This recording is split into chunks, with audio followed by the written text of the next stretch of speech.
ಮಮ್ಮಿಗಳನ್ನು ಎಷ್ಟು ಹೊಗಳಿದ್ರೂ ಕಮ್ಮಿನೇ. ಸುಮಾರು ಸುಮಾರು ಈಗ ಎಷ್ಟು ವರ್ಷಗಳು ಅವರು ಮದುವೆ ಹ್ಮ್. ಆಗಿಂದ ಇಲ್ಲಿವರೆಗೆ ಹೌದು. ಕಂಟಿನ್ಯೂಸ್ ಆಗಿ ಅವರಿಗೆ ಜ್ವರ ಬರಲಿ, ಅವ್ರಿಗೆ ಹುಷಾರಿಲ್ದಿರೋ ನಾನು ಹ್ಮ್. ನೋಡಿರೋದು ನನ್ನ ಅಮ್ಮ, ಹ್ಮ್. ನನ್ನ ಅಮ್ಮನ ನೋಡಿರೋದು.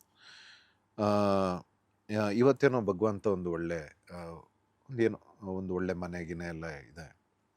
ಆ, ನಾವು ಕೊಟ್ಟಿಗೆ ನಮ್ಗೆ ಆಗ ಕರೆಂಟ್ ಇತ್ತು, ಬಟ್ ನಾವು ಸೌದೆ ಒಲೆ, ಬಾವಿಂದ ನೀರು ಹ್ಮ್. ತರಬೇಕಿತ್ತು, ಮತ್ತು ದನ ಎಲ್ಲ ಇತ್ತು. ನಾವೆಲ್ಲ ಸಗಣಿ ಹ್ಮ್. ಎತ್ತಿನೇ ಬೆಳೆದಿರೋರು.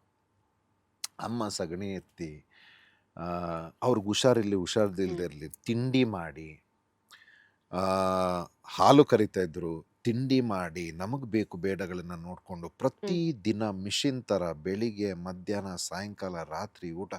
ಈಗಿನ ಹುಡುಗಿರಾದ್ರೆ ಒಂದ ಸೂಸೈಡೇ ಮಾಡ್ಕೊಳ್ತಾರೇನೋ, ಹ್ಮ್. ಇಲ್ದಾದ್ರೆ ಓಡೋಗ್ಬಿಡೋರು ಹ್ಮ್.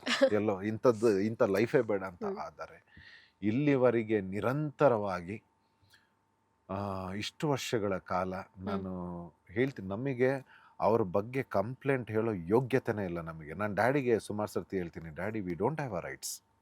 ಅಪ್ಪನಿಗೆ ಅಧಿಕಾರ ಇದೆ, ಏನಾದರೂ ಮಾತಾಡಿದಾಗ ಹೌದು. ನೀನು ತಪ್ಪು ಸರಿ ಅದು ಹೇಳೋದು ಅಧಿಕಾರ ಇದೆ. ಆದರೆ ನಾನು ಒಂದೊಂದ್ಸರ್ತಿ ಡ್ಯಾಡಿಗೆ ಹೇಳ್ತೀನಿ, ಇಲ್ಲ ಅಪ್ಪ, ಹ್ಮ್.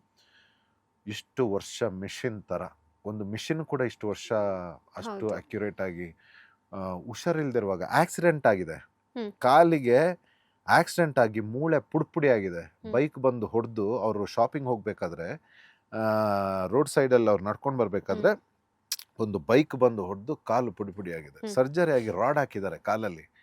ನಮ್ಮ ತಂದೆಗೆ ನನ್ನ ತಮ್ಮನಿಗೆ ಕಷ್ಟ ಆಗಬಾರ್ದು ಅಂತ ನನ್ನ ತಮ್ಮಂದು ಅವನು ವರ್ಕ್ ಫ್ರಮ್ ಹೋಮಲ್ಲಿ ಇದ್ದಿದ್ದ ಚೇರ್ ಇದೆಯಲ್ಲ, ಇವರು ಕಾಲು ಕುಣ್ಕೊಂಡು ಬಂದು ಅದರಲ್ಲಿ ಕೂತ್ಕೊಂಡು ಅಡುಗೆ ಕಿಚನಲ್ಲಿ ಪಾತ್ರೆ ತೊಳೆದು ಅಡುಗೆ ಮಾಡ್ತಾ ಇದ್ದಾರೆ.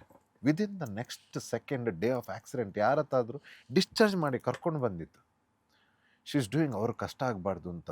ಹ್ಮ್. They are not just human, they are more than gods. ದೇವರು ಹೌದು. ಕರೆದ್ರೆ ಬರಲ್ಲ, they are more than god. ಅಮ್ಮ ಅಪ್ಪ is more than god.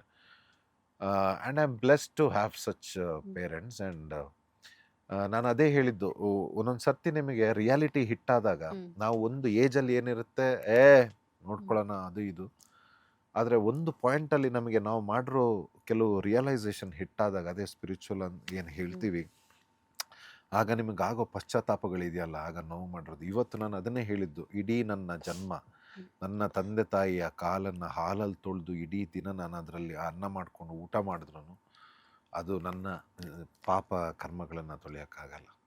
They are that great.